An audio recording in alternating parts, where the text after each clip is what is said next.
प्रत्येक वर्ष सावन मास की पूर्णिमा तिथि को रक्षा बंधन का पावन पर्व मनाया जाता है। इस दिन बहन अपने भाई की कलाई पर रक्षा सूत्र बांधती है। इसके बदले में भाई बहन को भेंट देता है एवं सदैव उसकी रक्षा करने का वचन देता है।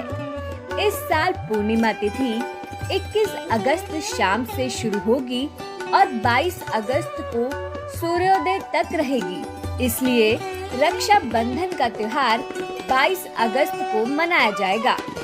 ज्योतिष गणना के अनुसार इस साल रक्षा बंधन पर 2 विशेष शुभ मुहूर्त के संयोग का निर्माण हो रहा है। रक्षा बंधन पर धनिष्ठा नक्षत्र के साथ शोभन योग का शुभ संयोग बन रहा है। रक्षा बंधन के दिन राखी बांधने के समय भद्रा और राहु काल का विशेष ध्यान दिया जाता है।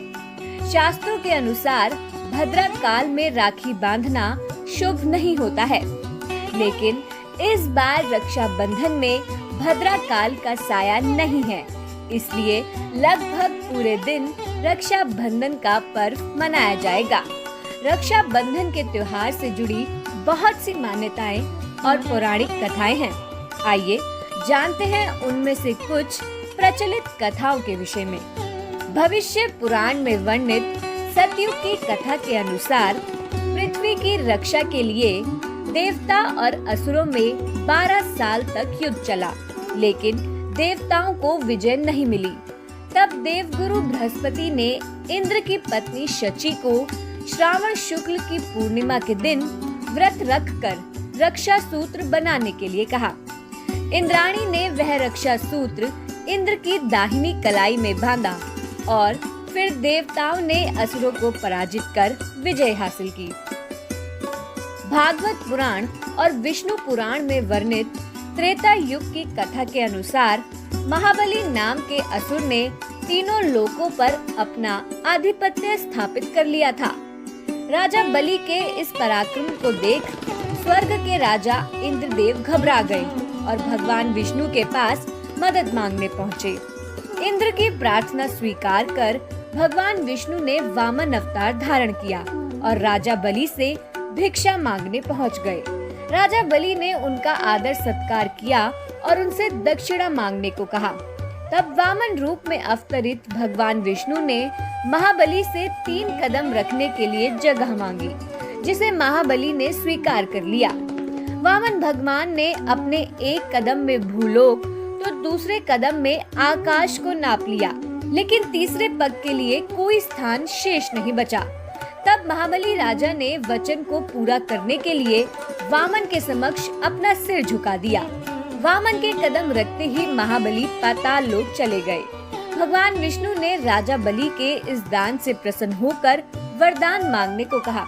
तब राजा बलि ने उनसे अपने साथ पाताल लोक में निवास करने का वर मांगा। भगवान ने भक्त की बात मान ली और बैकुंठ छोड़कर पाताल लोक में रहने लगे।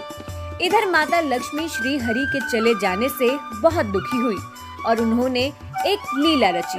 माता लक्ष्मी गरीब स्त्री का रूप धारण कर राजा बलि के पास पहुंच गई और उन्हें रक्षा सूत्र बांधकर अपना भाई बना लिया। तब राजा बलि ने उनसे उपहार मांगने को कहा। इस पर माता लक्ष्मी ने अपने वास्तविक स्वरूप में आकर भगवान विष्णु को अपने वचन से मुक्त करने को कहा। राजा बलि ने भगवान विष्णु को अपने वचन बंधन से मुक्त कर दिया और उन्हें माँ लक्ष्मी के साथ जाने दिया। मान्यता है कि तभी से रक्षा सूत्र बांधने की परंपरा का प्रारंभ हुआ। महाभारत में वर्णित द्वापर युग की कथा के अनुसार जब भगवान श्री कृष्ण ने राजा शिशुपाल का वध करने के लिए सुदर्शन चक्र उठाया था, उसी दौरान उनके हाथ में चोट लग गई और उनके हाथ से खून बहने लगा। तभी द्रौपदी ने अपनी साड़ी में से टुकड़ा फाड़कर श्री कृष्ण के हाथ पर बांध दिया। तब श्री कृष्ण ने द्रौपदी को भविष्य में आने वाली हर मुसीबत में रक्षा करने का वचन दिया। आप भी इस राखी के त्योहार पर अपने भाइयों की कलाई पर सुंदर राखियां बांधकर उनकी दीर्घायु की कामना करें और भाई अपनी बहन की रक्षा का वचन दे।